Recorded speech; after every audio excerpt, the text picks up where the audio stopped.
Відібрати і поділити. На 6-му Курултаї мусульман Криму під пильним наглядом окупаційної влади вирішили конфіскувати на свою користь майно Меджлісу.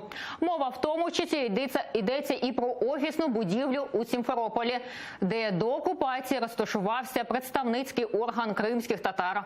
Це рішення на релігійному Курултаї, який проходив в суботу, назвали політичним.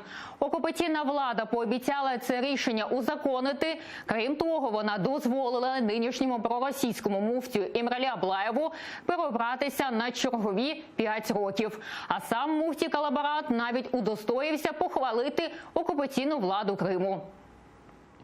Это решение будет больше политическим, по национализации всего имущества. Органы власти рассмотрят это решение и содействуют в части поиска правовых механизмов. Еще раз говорю, с огромной благодарностью, с уважением персонально к Эмиру Эфенди